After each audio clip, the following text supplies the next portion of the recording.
All right, we have a great first show back today. We are very excited, and we've been away for a little bit of time, but we're going to get right into it today with really one big story. We're going to have very very pleased to have on David Langan, who is fresh back today from the Republican debate where he was. It was in Milwaukee, right, earlier this week. Yes, it was in Milwaukee. Yes.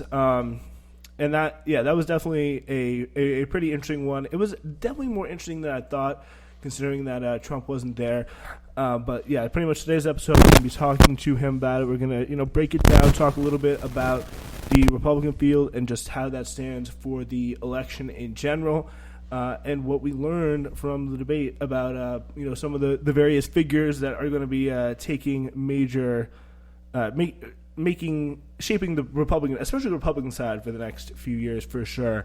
So thank you so much for joining us. Oh, Spencer, it's always a pleasure. Thanks. All right, yeah. So do want to get into it. How was your experience in the debate? Did you get the sense, because I remember I really learned this two times around in 2016 with Donald Trump. A lot of the times you get the debate, there's a bunch of donors, a bunch of kind of establishment Republican type people, as opposed to your average base. They were booing Trump, but then he ended up being extraordinarily popular last year. So did you get the sense being in there that it was more of that type of crowd, or was it more kind of like these are the true Republican primary voters? I was surprised by a number of things. Number one, a shift, I think, in just the cultural mores of the current Republicans, the ones that I saw. Okay, it was an interesting mixed crowd, a lot of young people, which surprised me, and I think, honestly, a sense of relief in a certain way that Donald Trump wasn't there. It seemed like a much more substantive debate. Although everyone has to throw in their barbs and get their sound bites.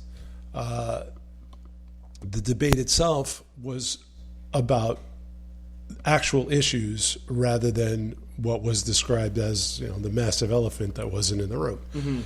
And I think a lot of people were grateful for that. So yeah, you got a sense that people were happy to see that Trump was gone, if not that he wasn't involved in this. Yes. He's got his myriad issues. Clearly, by numbers, he's the standard bearer. But you'd have been surprised as well, I think, at the amount of applause that came when people mentioned him not being there.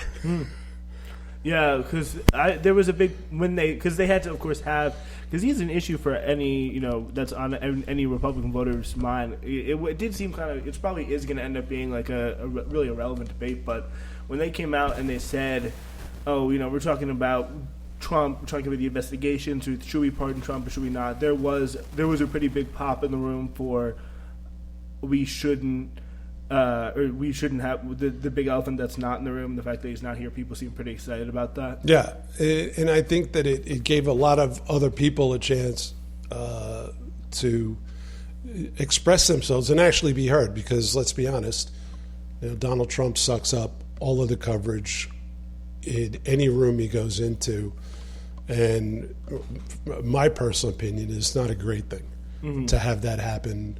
We are at a pivotal moment, I think, in both parties, but I think in the Republican Party, it was nice to see people who are there wanting to hear about issues and solutions. Some of them very interesting, some of them outside the box.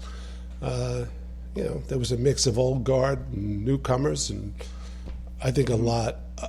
I think it was because it was run by the YAF.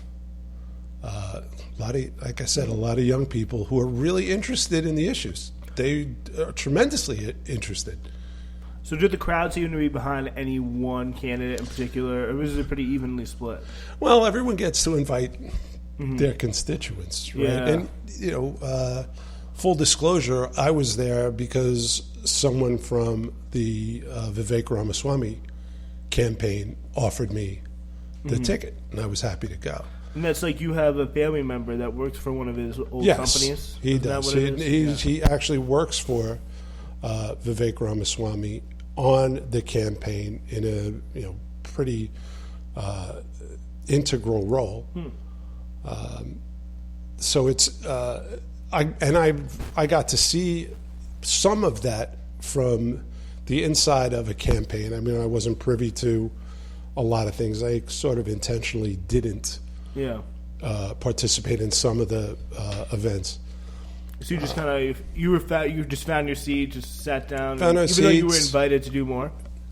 Yes, but it was everyone had their it was clear who was there for whom. We were put into various sections, right? And there was a massive section that was empty. And I'm sure that was a statement on somebody's part. It's like, the candidate who's not there is that was got to be the Trump section right there. Yeah.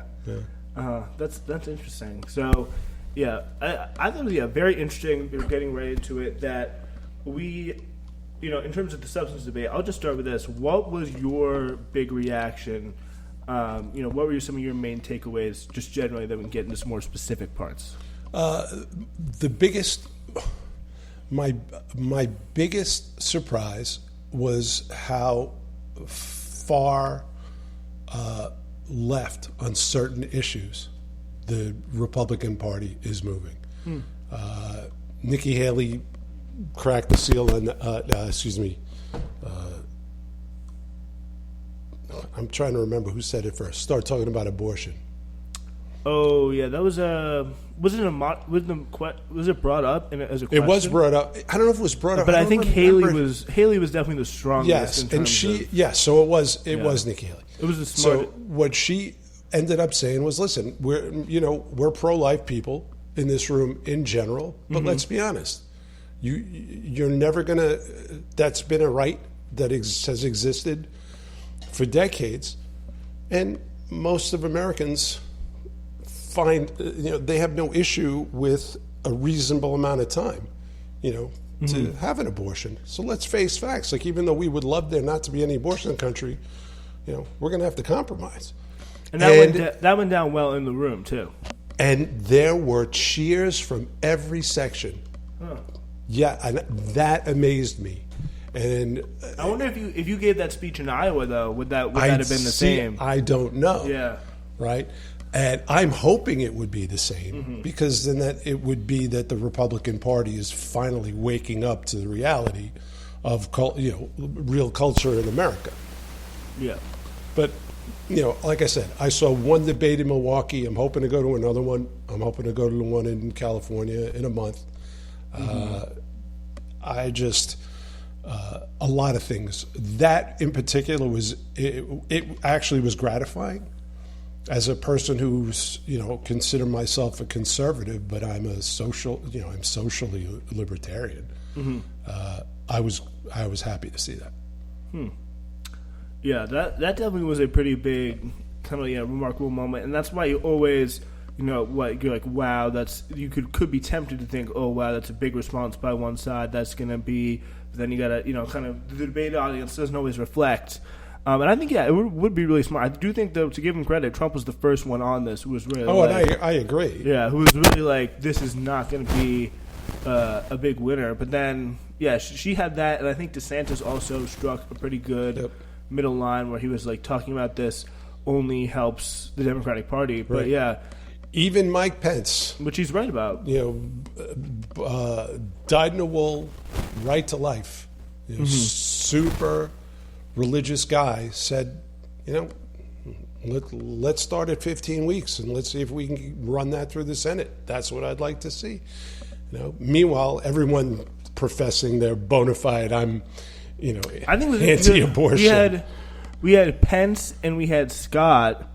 Scott, I remember him saying, we can't leave it to Illinois. We can't have Minnesota be doing abortion still. Which, again, that's where you get into the unpopular. That's not going to fly with a lot of people, because people, I think the states, just framing it as a states issue is very appealing, Yeah. Pence also hit Haley for, especially with the conservatives. as well. And then Pence also, I think, called out Nikki Haley. It was like, leadership, building a consensus isn't leadership. You got to change people's mind, all that stuff. Right. Yeah. So who do you think made themselves, get a little bump, and who do you think maybe hurt themselves? Honestly, coming out of it and talking to people who were near me and around me, all of us agreed, I think, by and large, that Nikki Haley had done well. That she might, she finally demonstrated that she might be worth more than a couple of points in the polls, right? So that was interesting. We also, I think a lot of us also agreed that Ron DeSantis didn't do any damage to himself. And he might have done pretty well in some instances. He definitely didn't have any standout moment, but I would say he did not necessarily go crazy. If you go by I kept talking, I called it the boo meter, right? Mm-hmm. And there was a lot of heckling and not interruptions, but people expressing their feelings with a few huzzas and boos. And I would say the biggest boos came for Chris Christie and Mike Pence. Interesting. Pence, too. Where... Because I definitely heard that. That came through loud and clear on the TV with Christie when he essentially invited it. He was like, Americans are allowed to boo. And then he got boo. He got booed. But then, he also talked too long. I think a lot of people ran out of patience with the long-winded, we were starting to call them the double dings and the triple dings. It's like, and then we were joking around about the over-under. It's like, all right, how many double dings is he going to run through before Brett Bass says, you got to stop? Yeah. Yeah, because he'd definitely go on. He had some pretty good, but I think the expectations were pretty high for him. Like, he'd really come out and make some, more right-wing Republicans more embarrassed. But he definitely didn't seem to be. And it's just like when you think about it in the big picture of the Republican base, again, he represents probably really 5 to 10% max of the people who are anti-Trump 100%, as opposed to who's in the persuadables category, whatever. I believe there are a lot of persuadable Republican voters right now. I don't think that when we entered the facility, they did a very good job of allowing demonstrators to be near but not disrupt, right? Mm-hmm. So what I thought was very interesting about it is that inside the perimeter that they had set up for security, there was still a lot of independent news networks, a lot of independent journalists. You saw the big networks there as well. Mm-hmm. But Rumble was one of the sponsors, right? Mm-hmm. Rumble, generally a conservative bent, and they garnered a lot of interest from a lot of people. There is mainstream media is, everyone keeps predicting the demise of mainstream media, which I'm sure is coming somewhere. It's not going to happen immediately, but you can see it. You can see that influence dwindling. And the people who have real influence, and especially over the younger people that I saw there, were the independent journalists, the smaller, upcoming news networks. Daily Wire. Yeah. So you had Daily Wire, Rumble. You had, who else was there? I remember remarking to a friend. We saw Dave Rubin. Who is, that guy used to be a big liberal. Now he's, pretty much a libertarian guy, and garners a lot of respect inside that community. So this is why my estimation of the general attitude of Republican voters is moving away from what everybody imagined the staunchest right-leaning religious right. Cultural issues, and people are looking for real solutions to political issues that are up and coming. What are you going to do about an alliance between Russia and China? What are you going to do about the Ukraine and how alliances have shifted based on our support of that? It's going to be very interesting. There's a year to come, and I think you're going to see a lot of shifting in the polls. So you think that Trump will, off of this debate, go down in the polls? I don't know if it's after this one immediately, but he's going to have to start going to something. Yeah. So you think it was a mistake for him to miss this debate? Yeah, I'm glad he wasn't there because it actually was a chance for a bunch of very serious candidates to define the issues that are important to governing, as opposed to a bunch of indictments and election fraud and all the rest of it that Donald Trump wants to relitigate. That was in fact that was another thing that surprised me, is even Chris Christie, in the middle of getting booed, when he made a very clear statement. It's like, whether you believe that they're politically, these indictments are politically motivated or not, whether you believe he's done these things or not, it's the general behavior of Donald Trump that we don't need to see in the Oval Office. And there was a ton of applause. And I was That's interesting, because surprised by that. So he was getting booed for other things then, not necessarily going against Trump. He was what was he? He was getting booed for some of that too. Because there were some things where they were like, he sounded a little bit too much like an MSNBC contributor. Yeah. And then the Republican the debate audience was like booing him for that. What else was he getting booed for? I think Republicans are a little split on Ukraine. Yeah, I do want to get into that. But also, with Pence, you said he was the other guy who was. He got booed. He's a deliberative guy. He speaks slowly. He's a good-looking guy. He's that white hair is very stately. It's got quite a presence. But I think that sometimes he uses that and his former job as vice president as a license to either talk down to people, to feel like he's got to explain the issues to other people. I mean, he actually said that, to Ramaswamy, he said, let me explain this to you. Oh, yeah, it's like, if you slow down, I'll do it for you one more time. Yeah, I noticed that. I was like, I did not, I think a lot of, like, especially, like, mainstream to, like, left-wing people who aren't really in tune with, like, Mike Pence's right-wing identity is that he's just very much like a, reserved, quiet guy. But I was very surprised. He came out aggressive. He was aggressive. He was very, like, mean. And let's be honest, wow. They have to, all of them have to start. Differentiate. Yes. They all have to start attacking Ramaswamy because that's where the points have been going, right? And honestly, for a good reason, when you hear him in front of a crowd, when you see how quick he is on his feet, some of the stands he's taken, some of them are principled, some of them are just logical. I think he connects with a lot of people in a way that the old guard Republicans just don't. So you thought the audience generally thought Pence was too mean, not necessarily agreeing or disagreeing with any issue or point he was trying to make? Yeah, a little, not just, I wouldn't say mean, a little pedantic. Yeah. And Nikki Haley at one point also became a little instructional. Yeah, this or was instructive to Ramaswamy at the same time. That you don't understand foreign policy. It's like, you know what? Maybe I do. I just see it from a different direction. Yeah, I feel like that moment where I think he was making some really, like, I personally loved the line where he was like, and we'll play it in a minute, but where he was like,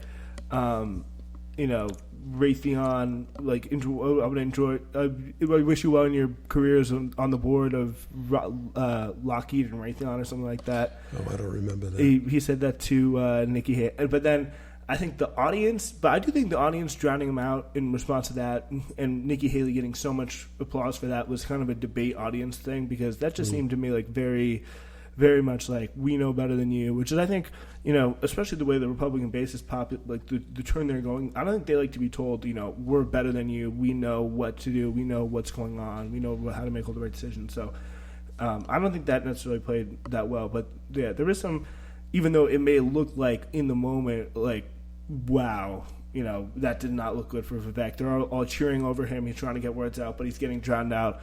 But honestly, I think he may have won a little bit more respect for that than it seemed. I believe that's true in the moment. Because, and after it was done, I spoke to people that I know who watched the debate rather than were at the debate. Yeah. And so part of the conversation that I was having with other debate attendees was, like who did well, who didn't, what'd you think of the entire group in general and all the issues that were discussed and whatever. And so we came to our formulations that Ramaswamy didn't lose ground, that DeSantis didn't lose ground, the booing of Pence and Christie was real. But the people I talked to who saw it at home said, man, Ramaswamy crushed it. Yeah. Interesting. Yeah, that was a big general consensus that I heard. Yeah. Yeah, so let's hear a little bit. This is what Pence is kind of going in after Ramaswamy, because it definitely seemed like from the moment he said that, kind of weird thing about the others being bought off by the anti-climate change lobby or like or the anti-fossil fuel lobby, then that really seemed to get a lot of people going at him. But we will see here, get this playing. This is Pence's response to him there. I'm not sure I exactly understood Mike Pence's comment, but I'll let you all parse that out. For me, it's pretty simple. That's something a U.S. president can do with focus, and I'll deliver on it. Well, let me explain it to you. Vivek, if I can. I'll go slower this time. I sometimes struggle with the reading comprehension. Look, I was a House conservative leader before it was cool. Now is not the time for on-the-job training.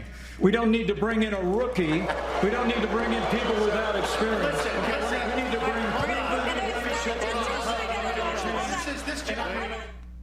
And I think the easy way you can kind of come back to that is just be like, and I think Vivek did not do a bad job being like, it kind of came off, like laughed it off a little bit.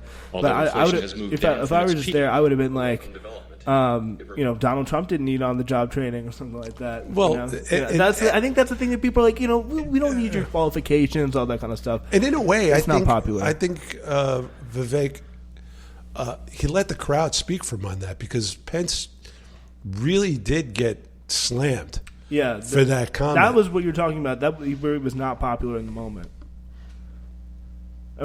Yes. And the truth is, and hearing it and then seeing it, Ramaswamy is incredibly at ease in front of a crowd. He is incredibly at ease in front of all those people. He's the youngest guy by 2 decades, probably.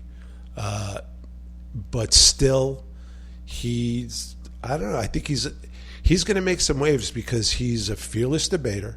He's very, very smart.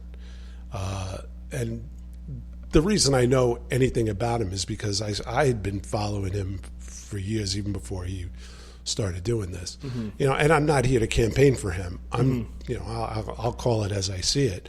He just has a younger grasp of global politics. As he's plugged into younger people and what they think and how they feel, he just understands it better.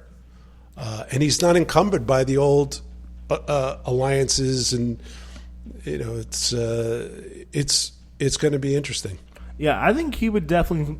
To me, he seemed to be the most kind of politically talented on that stage. I mean, it was not really a stage of very many super politically talented people, in my opinion, but he definitely did not seem to be. He definitely did have his moments of kind of quick where I was like, "Whoa, okay," where it's like you can kind of see like the person makes you pay attention a little bit more, like stand up in that your seat a little bit more. But yeah, here's another moment between Mike Pence and Vivek, where it was kind of interesting because it does give an interesting mindset in terms of two halves of the conservative base, I believe. Looking for a new national identity. The American people are the most faith-filled, freedom-loving, idealistic, hardworking people the world has ever known. We just need government as good as our people. Well, Mike, I think the difference is you might have, some others like you may have on the stage, it's Morning in America speech. It is not Morning in America. We live in a dark moment, and we have to confront the fact that we're in an internal, sort of cold cultural civil You war. are And we have to equating the recognize American that people with the failed government in Washington, D.C. We just need government as good as our people again. Yeah, that was definitely a very interesting moment because it does kind of split off with two halves of the more wealthy, but diminishing half of the Republican base, as opposed to the people who were really the key force behind Trump's win, who really resonated when he was like talking about, American carnage in the beginning of his presidency. So, what do you think about that, and where do you fall? Like, whose response there resonated more with you as kind of a Republican voter? I thought the crowd would react more strongly one way or the other, and it didn't. And I think that really kind of demonstrates where this party is. There are enough young people now that are, and I met very, very many of them, and from all kinds of interesting backgrounds. They were graduates or undergrads of nearly every state school in the Midwest that you can imagine. I met kids coming from Iowa, from Wisconsin. It was to see them all together and hear their opinions. I understood why nobody got any loud, like Pence didn't get loud applause for saying that Americans are the greatest people in the world. Like, even those young people, they think America's great, but they know there's a problem, right? It's almost like my interpretation coming from Pence, the statement that came from Pence was almost glossing over the fact that we are inside these massive cultural changes and divisions, and that Ramaswamy is actually recognizing that they're there. Yeah, and I feel like, if you look at the economic statistics as well, I think Trump really did well because he recognized there's a problem, and not trying to, maybe in years past when that would have worked a little bit better, when people want to be told, America's on the up and up. The Morning in America speech, there's a reason why it's so famous, because at the time, it worked really, really well. But now people, I think, maybe are more like, I don't feel like there's a really big problem, even if, inflation's going down, I'm not feeling secure. I'm not feeling like I could, one emergency will take me out, that kind of a thing. And, in 2020, Biden spoke to that more, but in 2016, Trump spoke to that more. And I feel like the Pence attitude there is going to probably, prove to, that kind of a big, that kind of a, not the, ideological middle, but the detached middle that always kind of comes in at the last minute to vote. That's going to turn those people on more. And those people tend to be more working class, more young. Right. I feel like by and large. Yeah, and I agree with that. And I think that I think Republicans in general are, to their own detriment, they're disregarding younger voters. I think a lot of younger voters are highly persuadable once you get past, once you let go of some of the incredible, the cultural issues that have the religious connotations, right? Mm-hmm. Once you get past those, if you could sort that out, you'll have a lot of young people follow this, because the kids that I talk to, they're out of school and they're now looking for jobs. Mm-hmm. A couple of them were heading towards careers in the military, but one guy wanted to be a JAG officer, but he can't even go to law school inside the military. He's got to go pay for that outside the military. Mm-hmm. Even though he wants to commit to the military, he said, this is how the military is underfunded. Mm-hmm. They're hiring lawyers from outside, giving them minimal military training and saying, now you're going to represent soldiers at hearings. It's like, the culture inside the military is being destroyed because we're saving money on things that, according to this kid, don't make a lot of sense if you're going to have someone committed to a 20-year career as a litigator inside the armed services. And so I was listening to these. The only kid that I met all weekend who was perfectly 100% solid, on solid footing, knowing what he wanted to do and that he would make money in the world, was a kid who was an electrical engineer, designed computer chips. He was the only kid who knew he was going to get a paycheck next year.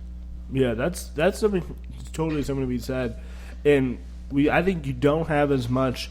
Young people definitely can be more and more socially left wing, although that can be a little bit fickle, a little bit hollow sometimes.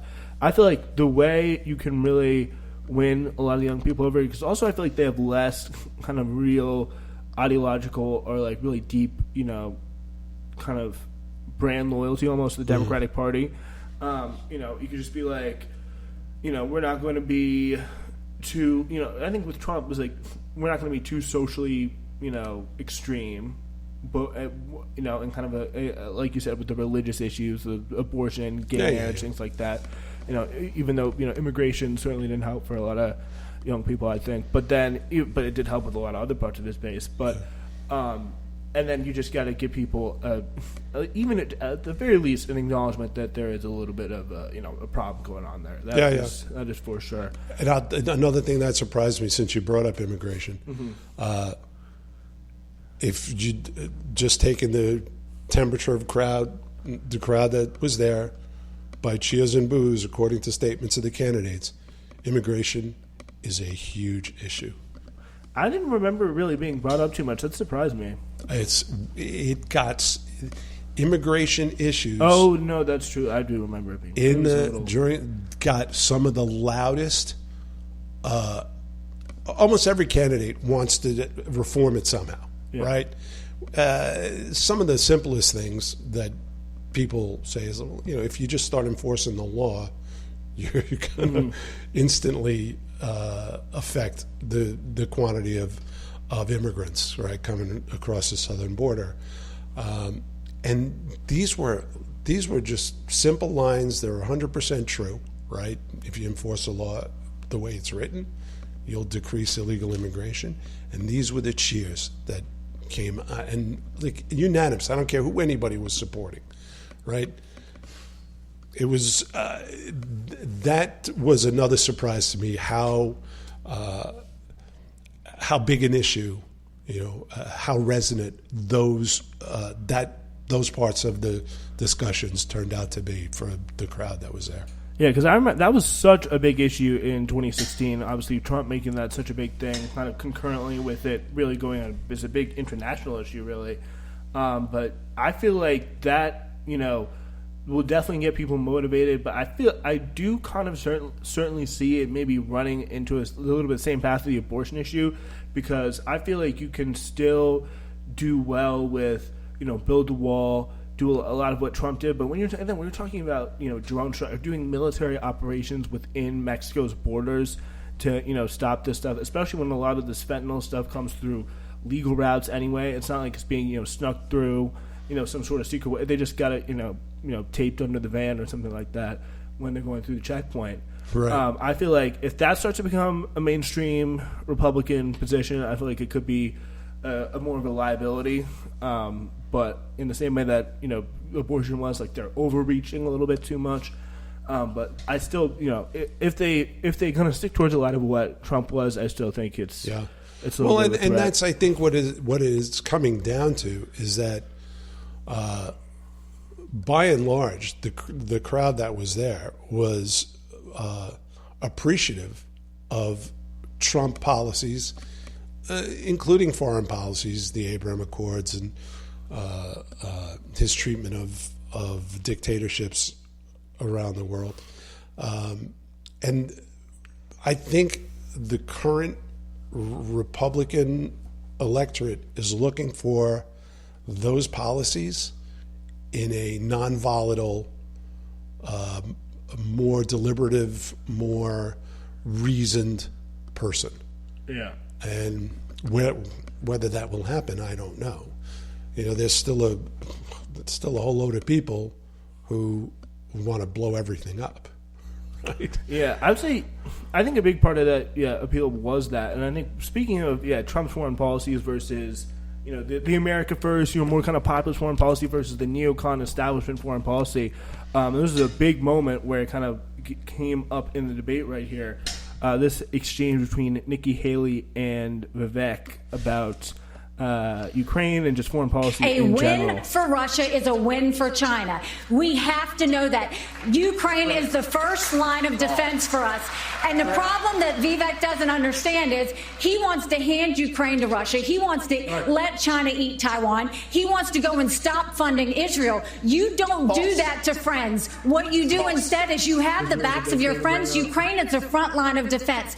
Putin has said once Russia takes Ukraine, Poland and the Baltics are next. That's a world war. We're trying to prevent war. Look at what Putin did today. He killed Prigozhin. When I was at the UN, the Russian ambassador suddenly died. This guy is a murderer, and you are choosing a murderer over a pro-American country. Yeah, so that's a pretty. I want to. It's kind of a 3-part kind of question. How did it go over in the room? What do you think the base thinks of it, and what do you think of it? The cheering you heard on that recording that was not overwhelming. Mm-hmm. Okay? It was from a corner. It was. Interesting. And the jury is out. I'm telling you, really, the jury is out on this. I feel like they turned down when he tried to respond to that in a second. I think that's the next clip on this. I really felt like they almost turned Vivek's microphone down and they turned off the crowd noise. It was it's very hard to hear what he had to say. But, it's funny that you say that because someone turned to me and asked me, do you think they turned down his microphone? Yeah, honestly. I thought that's what it sounded like. I'm not a conspiracy guy. You don't want to be conspiracy. But yeah, I feel like they were, if I had to pick any, I think they were really loving Ron DeSantis Fox News, but they were trying to give him all the softballs. But yeah. He's going to have trouble. I think Ron DeSantis is going to have trouble ultimately with Vivek Ramaswamy. I agree with that. But back to that Ukraine thing. It will be impossible for all of these candidates to explain a nuanced approach to this problem because it's huge. It's multinational. It's global trade. It's related to old alliances, availability of energy, right? And you and I have talked about this before. I know, for good or ill, energy is global power and foreign policy, right? So it's all bundled up in there together. I think Ramaswamy's having trouble communicating a full message on that. And the sound bites are much easier. So you need a sound bite of some kind. Yeah, so he's going to have to put something together that can help him make more sense of that. Yeah, because he'll get hammered. With it was that definitely. every time. I would definitely say it was his worst moment of that. He seemed like too almost blown back by the critiques to almost really hold strong about that. But I feel like, it's very you got to be why don't we give that money to why don't we give it to somewhere else? Why not just pick your thing that could be funded that conservatives would care about through some sort of government money. Why aren't we not sending it to the train derailment in Ohio or something like that? That's I feel like that could be a pretty powerful, because I feel like I think it's not, there's a little bit of a mixed polling wise from what I understand, but I feel like the Republican base would probably be the most fertile ground politically to make that type of point. Yeah, and I think it's by and large you could call it you could call the the pro NATO, the save Ukraine, you could call it the neocon side, right, of the Republican Party, and I think that's true in a way. But this issue, it's such an intractable issue. Same thing. She was Nikki Haley was hammering him on Israel.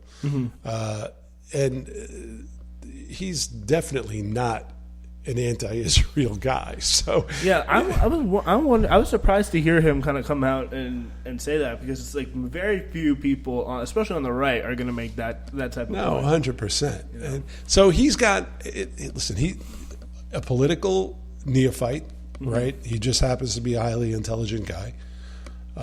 He's run a global business, so he understands the world economy and the political aspect of running a multinational business.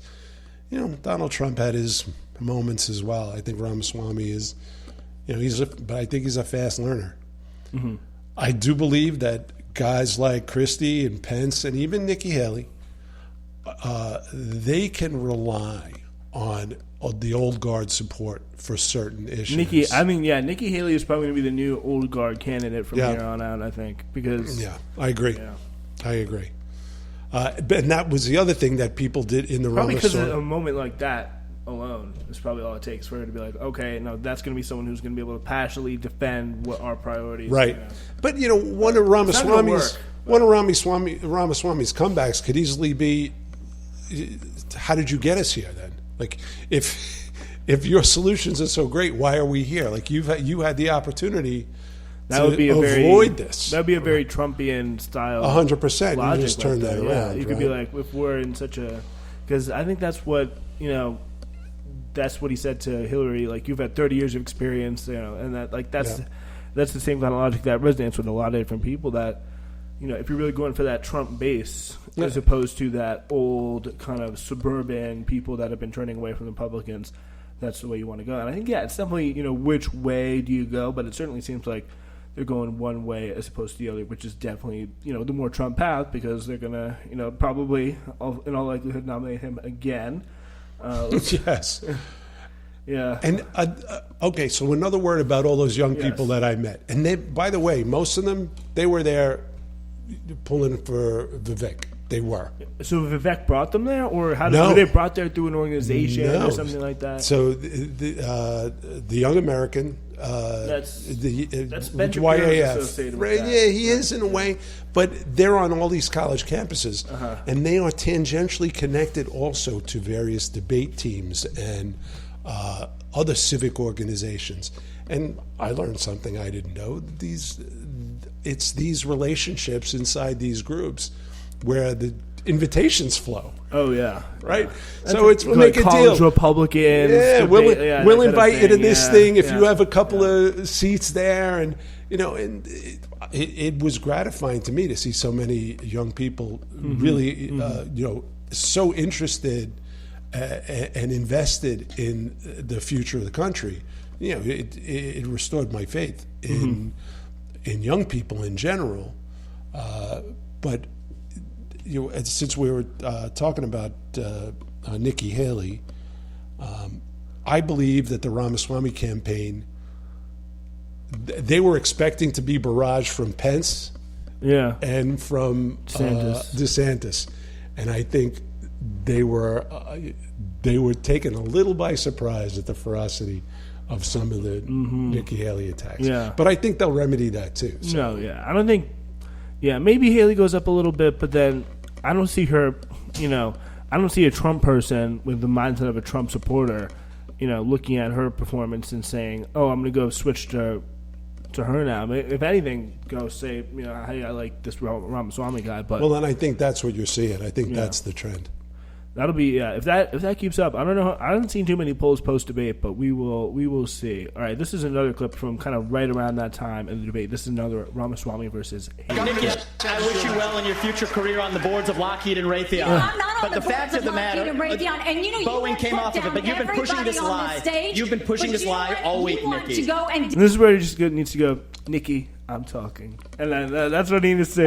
That's it. It comes to get in there. Defund Israel. You want to okay? Let me address that. I'm glad you brought that up. I'm going to address each of those right now. This is the false lies of a professional politician. There you have it. Your watch, so the reality make America less safe. You have no foreign policy experience, and it shows. And you know what? The foreign policy. Yeah. So she just kept going, and he just. Once you start stuttering, I feel like in the way those kind of very much like appearance over substance type of debate moments there, it could be really really over for you there. No, he's going to have to remedy that. Yeah, I feel like, but just generally that was I think kind of an outlier for him in terms of his total debate performance. But yeah, he was another one who again I think for him to really be the person he needs to be, which is the number one, no questions asked alternative to Trump. I think DeSantis was not that guy today, or during the course of the debate. This because really it's the first time we're really talking about him. He didn't have any major moments, and this is how he tried to kind of toe the line on Ukraine. President of the United States, your first obligation is to defend our country and its people. And that means you're sending all this money, but you're not doing what we need to do to secure our own border. We have tens of thousands of people who are being killed because we're not handling both. And so I am going to declare it a national emergency. I'm not going to send troops to Ukraine, but I am going to send them to our southern border. When these drug pushers are bringing fentanyl across the border, that's going to be the last thing they do. We're going to use force, and we're going to leave them stone cold dead. But then I think as a president, you kind of have to be, paying tribute, because then the people who, unless you're Trump, are going to be keeping you afloat financially. They want to see some action on Ukraine. So you got to be like Nikki Haley. You got to be able to say you can do both. And by the way, a lot of them said they didn't say they would defund the war in Ukraine. The question, if you go back and listen to it, was, would you increase funding? Yeah. Okay. And so that's, to say I won't increase funding is not to say I'm going to cut. Either way, the Pentagon will still find money to just send over there out of their couch cushions. And that is why it's a false dichotomy. And most people understand that. Yes, can we save money generally in government? Yes. I mean, one of the things that I liked about Donald Trump was there were a whole pile of vacancies in federal government, and he just said, I don't necessarily think we need to hire everybody. He was cutting costs in a different way. But when people, when you're being attacked for, is it one or the other? Will you defend that foreign territory, or will you defend our territory? That's not exactly the actual problem. But you need sound bites, right? Mm-hmm. And so that was for DeSantis. Yeah, if you're talking about, if you're going for who's going to be the most like Trump there, DeSantis wins that hands down. We're not going to worry about people out there. They're not going to give us a good deal. They're not going to pay our fair share. We're going to focus on defending our southern border right here at home. That's pretty good for, I think, on his part. That's the more successful line. We haven't talked about Asa Hutchinson. Oh my goodness! Yeah, wait. Was there any major? Nobody. No. I don't think anybody wants to pick on those guys. Yeah. They seem like really nice guys. All I know is some people call him Ada, but no one knows why. But yeah. So it's him and the governor of North Dakota. He broke his foot, which is really incredible. Oh, did he? Really? He broke his foot playing basketball on the day of the debate. He had torn Achilles on the debate stage. Oh my God, I didn't know that. So now I get the joke about break a leg. Yeah. No, I get it. I think people don't even know who he is. They don't. I think I was probably the only person watching who knew. But what's funny is Asa Hutchinson is another. He's an old Republican. Bush he's era. Been around. He's 2 or 3 models out of date. I think the current conservative electorate is for good or ill is just going to discount that right off the bat. It's done, and that's why DeSantis is doing well. He's a young guy. He's got little kids. That's why Ramaswamy's doing well. He's a young guy, got little kids. They both have different backgrounds, right? One guy came through the service, but they're both highly intelligent people. Someone asked me, do I think Ramaswamy said that he would not be Trump's vice president, but no one ever asked me about any other anybody else. Yeah. Exactly, Yeah, so. I can see him being very easily in the cabinet. Yeah, what I think. Another big moment I heard about this was the word woke, or wokeism, the woke mind virus. That was not mentioned at all, except for once in passing. A little bit. Nikki Haley said one thing about it, which I think is very smart for them, and I think it's very interesting because it shows how quickly they're able to adapt and hone their message. It's not like we're not talking about that kind of stuff anymore. But we're not going to make it nearly as big as the thing it was in the end of 2022, kind of late 2021. Pretty much from the period of, beginning of this year from when Glenn Youngkin won in Virginia. Yep. I think agree. We phased out of that on the right, which I think is is an interesting thing. But a lot of them have found a way to say it without saying it. Mm-hmm. So if you want to hear a masterful way of attacking this, go listen to Vivek Ramaswamy's 10 Commandments. Oh, I've seen that, yeah. Okay? They touch those issues, but don't. Is there something don't about preach? Is one of the commandments there's only 2 genders or something? Yep.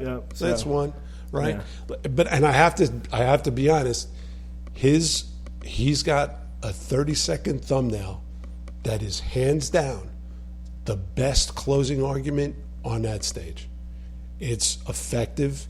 It resonates with every single other candidate's constituency. I don't know how he came up with it, where he came up with it, who's helping him out with it. How does it go? I don't remember it but it's just, there's 2 genders. He throws in stuff about climate. He's like, I'm Vivek Ramaswamy. I believe there's this, this, and it literally is boom. just this very short, and it's really smart because it does encapsulate the entire argument. Pence's closing arguments were the guy did his cadence and his delivery. Just I don't know. It doesn't inspire people. But I'll tell you what he did get tremendous cheers for from every single section of that arena when when they talked about him just performing his constitutional duties. Is this it right here? But the American people deserve to know that the president asked me in his request that I reject or return votes unilaterally, power that no vice president in American history had ever exercised or taken. He asked me to put him over the Constitution. And I chose the Constitution, and I always will. Yeah. And he got tremendous applause, and I mean from everybody. And this is another reason why I feel like when Ramaswamy says, I intend to be the nominee, well, he's got to go through Donald Trump to get that. But I don't think there's any single reaction he's gotten so far, any single finger in the air to check the wind that is telling him that it's impossible, right? Yeah, I think it's definitely very narrow, but yeah, of course, I think it's far more likely to be in a Trump cabinet. Definitely not a vice presidential figure because I think he's got too much going on for Trump to really pick him as a vice presidential. There's a reason why Mike Pence was picked as opposed to Chris Christie or something like that. And I don't think a guy who runs when you found a multi-billion-dollar drug company and then you found a multi-billion-dollar asset investment company, you don't want to work for anybody you don't need to go to funerals and right. That's not a job that I think that guy would find interesting. All right, let's see this closing statement here from Vivek. I was born in 1985, and I grew up into a generation where we were taught to celebrate our diversity and our differences so much that we forgot all of the ways we are really just the same as Americans, bound by a common set of ideals that set this nation into motion in 1776. And this is our moment to revive those common ideals. God is real. There are 2 genders. Fossil fuels are a requirement for human prosperity. Reverse racism is racism. An open border is not a border. Parents determine the education of their children. Oh, he's going through all 10. The nuclear family is the greatest form of governance known to man. Capitalism lifts us up from poverty. There are 3 branches of government, not 4. Wait, what is that? Okay, what does that mean? The 3 branches of government, not 4. I think it's a dig at the press. Oh, okay. Is there? Or maybe the administrative state. Is it? It's possible. Yeah, because his big thing is I'm going to fire. We get rid of the administrative state. And let me tell you, when he talks about firing entire branches of government, he gets a lot of applause. Yeah, I mean, I'm sure. I feel like that's. I don't know. I'm not in terms of pithiness in the debate. I'm not too super sold about that. But yeah, and all in all, very kind of bottom line though. I think we'll be looking at this being I think it's definitely maybe. If anything, at the most, I would say it's probably a window of the future. more than anything in terms of what are we going to see down the road? Maybe the moment after Biden wins a second term in 2024, or the moment after Trump finishes his second term in 2028. So. Yeah, another thing that everyone agreed on, and a lot of applause, was whenever anyone said, "Listen, Joe Biden's got to go," the guys. That is no surprise. That is no shock. I think everyone's on the same team when it comes to that. That's probably. Yeah, it's a Republican debate. Like, yes. You're not going to be, saying Democratic guy. He's not that bad. He's not too bad. Yeah. All right. Thank you very much for joining us. Really do appreciate it. It's always a pleasure. On Newsflash on Monday.